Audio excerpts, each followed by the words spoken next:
Dear students, today's topic is magnetic dipole moment of a revolving electron.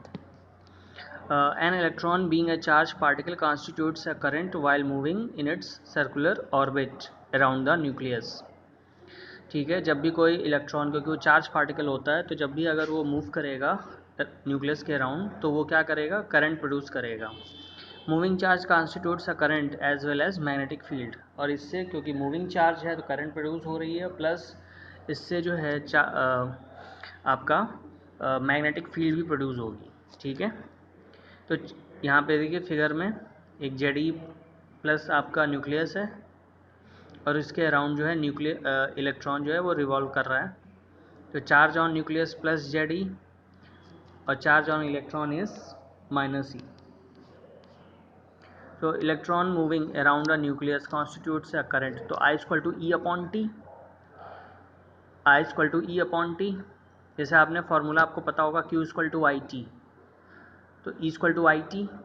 ठीक है भाई, I is equal to E upon T हो गया. समझ में आ गया. rate of flow of charge is termed as current. I is equal to E upon T.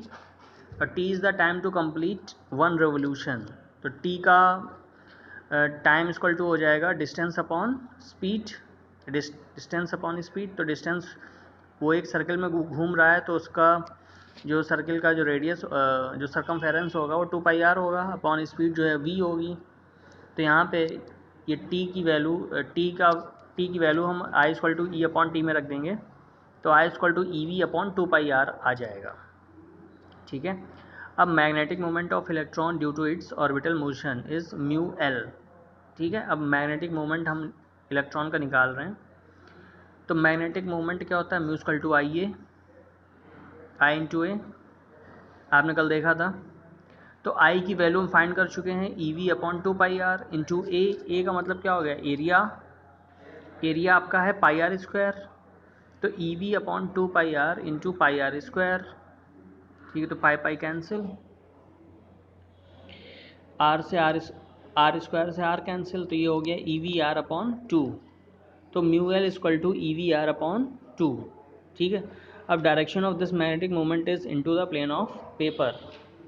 आप जो है अपने थंब को इसके वेलोसिटी की डायरेक्शन में रखेंगे और पॉइंट करेंगे, तो आपको इसकी जो मैग्नेटिक मोमेंट की डायरेक्शन है वो आपको पता चल जाएगी, वो into the plane of paper. Clear. अब बात करते हैं, ये म्यू एल इक्वल टू हो गया ई वी आर अपॉन 2. अब इसमें mu L equal to e v r upon 2 में ऊपर नीचे एम ई से मल्टीप्लाई करा दें, तो आपका म्यू एल इक्वल टू हो जाएगा e into m E into v are. ठीक है, अपॉन 2 एम ई. तो एम वी आर आपका होता है एल.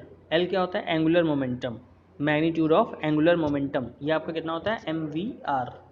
ठीक, तो mu L equal to E upon 2 M E into L.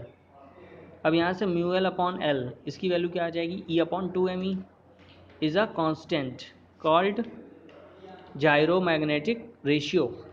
Mu L upon L equal to E upon 2 M E is called gyromagnetic ratio, and its value is 8.8 into 10⁻10 coulomb per kilogram for an electron. From Bohr's hypothesis, angular momentum can have only some discrete values. जैसे कि angular momentum का formula आपका क्या होता है, L equal to N H upon 2π. ठीक है, L equal to N H upon 2π, ये आपकी हाइपोथेसिस है इसके अकॉर्डिंग. तो H क्या है, H यहाँ प्लैंक कांस्टेंट है. N क्या है, नेचुरल नंबर, ये आपने केमिस्ट्री में पढ़ा होगा. ठीक है,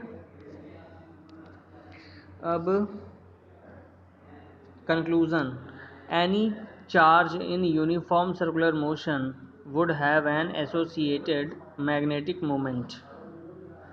Any charge in uniform circular motion would have an associated magnetic moment. तो म्यू एल इक्वल टू हो जाएगा, जैसे mu L upon L equal to E upon 2 M e था वहाँ पे, तो एल से अब मल्टीप्लाई करा दें, तो mu L equal to minus e l upon 2 M e. ठीक, तो any charge in uniform circular motion would have an associated magnetic moment. कोई भी चार्ज अगर सर्कुलर मोशन में है तो उसके साथ एक मैग्नेटिक मोमेंट एसोसिएट होगा, ठीक है। तो angular momentum of electron is opposite to magnetic moment, और जो एंगुलर मोमेंटम होगा वो आपके मैग्नेटिक मोमेंट के अपोजिट होगा, ठीक है। नेक्स्ट क्वेश्चन, एक क्वेश्चन हम लोग करते हैं। 100 turn closely wound circular coil of a radius 10 centimeter carries a current of 3.2 ampere. What is the field at the center of the coil? What is the magnetic moment of this coil? तो n equal to क्या है 100, capital n की value 100 है, r की value pi r की value है 10 centimetre given, तो 10 into 10⁻² metre. I की वैल्यू क्या हो गई 3.2 एम्पियर।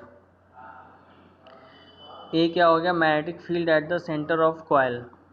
तो ये फार्मूला भी आपको पता है, magnetic field at the centre of coil क्या होती है, μ0/4 पाई I/r इंटू 2 पाई, ठीक है। क्योंकि यहाँ पे जो एंगल बनेगा आपका उसका कॉयल का, वो कॉयल क्योंकि बेसिकली सर्कुलर है तो उसमें 2 पाई का एंगल बन जाएगा, तो इसका आंसर आ जाएगा μ0 I/2r, ठीक है। तो यहाँ μ0 की वैल्यू 4 पाई इंटू 10⁻7, आई की वैल्यू 100,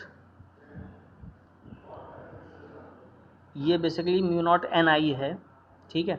n की वैल्यू 100 पुट करेंगे, I की वैल्यू 3.2/2r, तो r की वैल्यू 10 इंटू 10⁻², तो b की वैल्यू हो जाएगी 2 इंटू 10⁻³ टेस्ला, ठीक है।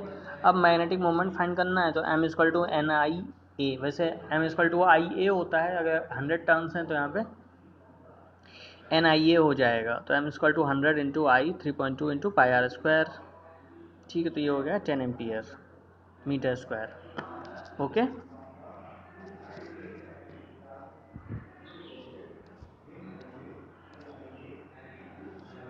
Okay, thank you.